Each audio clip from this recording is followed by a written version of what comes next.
United Democratic Party, an ally in the ruling MDA government, has submitted a memorandum on 5 issues to Union Home Minister Amit Shah during his 2-day visit to Shillong.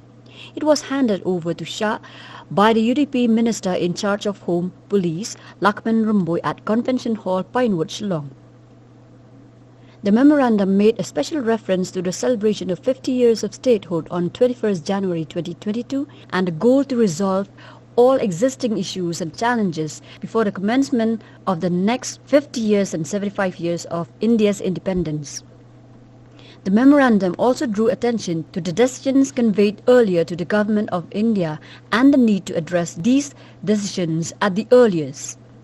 The key issues raised through the memorandum were the implementation of the inner line permit in the state of Meghalaya, the inclusion of Khasi and Garo languages in the 8th schedule of the Constitution of India, the issue of boundary dispute between states in the northeastern region with special reference to Assam Meghalaya, the proposed amendment of the 6th schedule and the creation of a separate Meghalaya cadre system.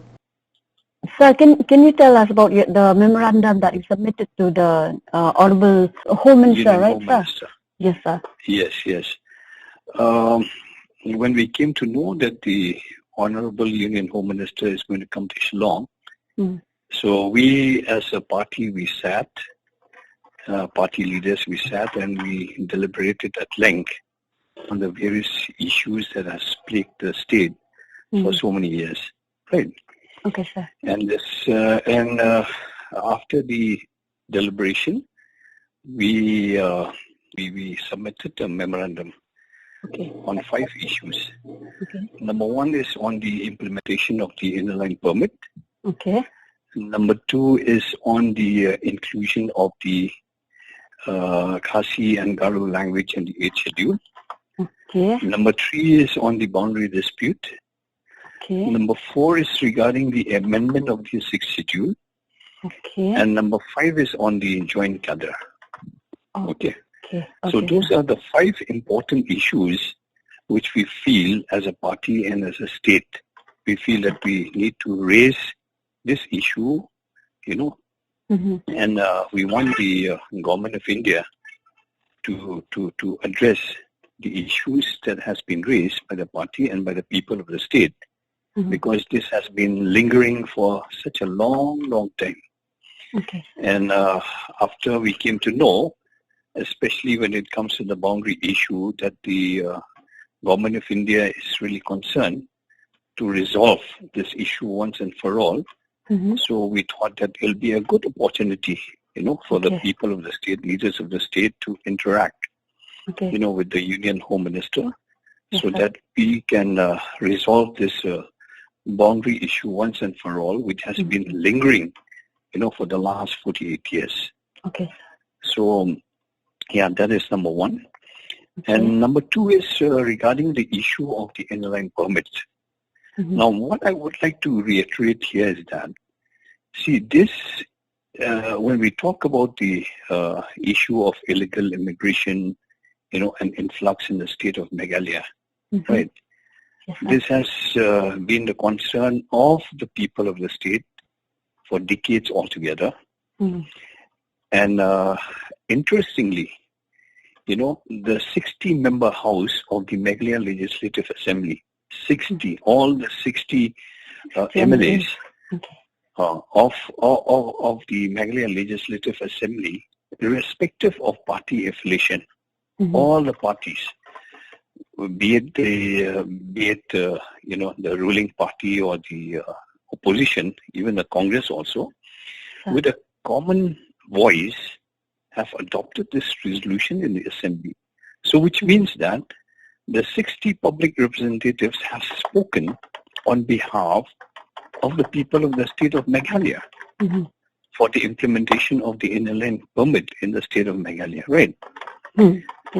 And since the issue of illegal immigration has been a concern, not only for the state of Meghalaya, but for the people of the northeastern region as a whole, so we feel that the government of India also should respect, the sentiments of the people of the state. If the ILP has been implemented in the state of Nagaland, Arunachal Pradesh, Mizoram, and then recently in Manipur. Our question is, why adopt a fragmented approach as far as the implementation of the ILP is concerned? If ILP has been given to the state of Manipur, why can't it not be given also to the state of Meghalaya? Okay. And when all the 60 MLAs, the public representatives representing all the 60 constituencies in the state of Meghalaya with one voice, okay, with one voice have adopted this resolution. That is number one. And number two is the inclusion of the, the Khasi and Garo language in the 8th schedule. This also has been the long cherished dream of the people of the state. And we have all the justifications that we need. If we talk about the criteria, for the inclusion, we have fulfilled all the criteria. Now the big question is, if, the Bodo language can be included, in the 8th schedule, why is it that the Khasi and Garo language cannot be included when we have fulfilled all the criteria? Now, when we talk about the Khasi language, right? Yes, sir. We're talking about the Khasi language being the medium of instruction right from the primary level up to the master's degree and then right up to the PhD level. It has also been recognized by the Calcutta University, by the Gautam University, and so on and so forth. And we talk about the literature. As far as the literature is concerned, we are so rich. As far as the literature, when we talk about the literary works, as far as our community is concerned, so it is very justified that if, the Bodo language and other languages can be included, now why can't the Khasi language also be included, in the 8th schedule? That is another thing that we would like to mention here. And this has also been adopted, as a resolution in the Assembly. Right? Yes, and regarding the VEX boundary issue, right, this has been lingering for more than 48 years now. True. There has been talks about maybe about 30 meetings at the Chief Minister's level between Assam and Meghalaya, and at the Chief Secretary's level around 20. Okay. Right. Yes, and there has been all kinds of problems, tensions, skirmishes, conflicts in the border areas. Right. Yes, sir. And I remember when I was an MLA in the last, Assembly session, the Assembly also had adopted a resolution, to request the Centre to form a boundary commission, so that the Centre can act as a facilitator, right, to resolve the boundary issue between Assam and Meghalaya. Okay. Yes, sir. But that also did not come true. But this time, when we came to know that the government of India has taken a special interest when we're talking about the government of the day, the new dispensation at the Centre, to resolve the boundary issue once and for all, before the celebration of the 75th independence of our country.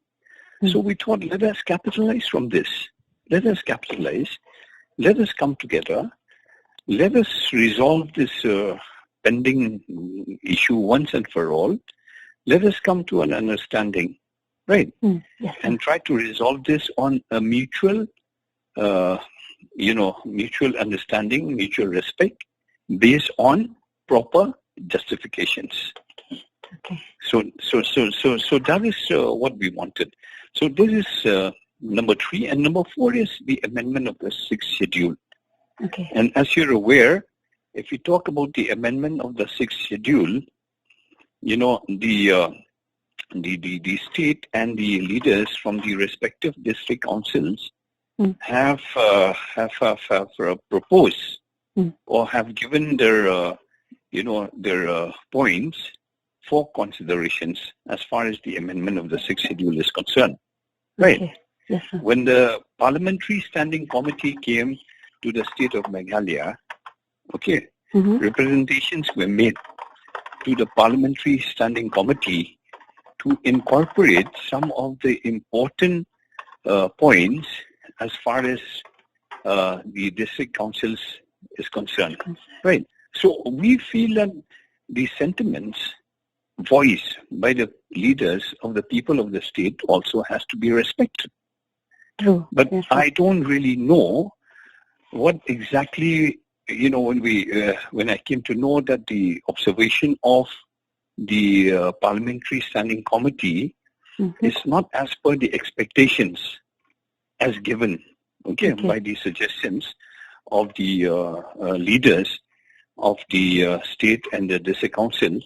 I mean, this is something which is also a cause of concern, because we feel that we have this district council, Yes. and the 6th schedule is meant to protect and safeguard the rights of the indigenous people. So we feel that whatever suggestions that has been made by the public leaders and the representatives of the various district councils in the state of Meghalaya, their opinions need also to be respected. True. Yes, sir. Respected. Yes, so we don't really know what is going to happen to that, but we feel that the government of India also need to respect the sentiments, the practice, the culture, the tradition of the indigenous people of the state. So that is what we feel. Yeah. So these are some of the important points that we have raised from our side, and we have submitted a memorandum through the president of the party to the Honorable Union Home Minister, through the Home Minister of the state of Meghalaya, who is also a member of the UDP. Okay, thank you so much, sir. Okay.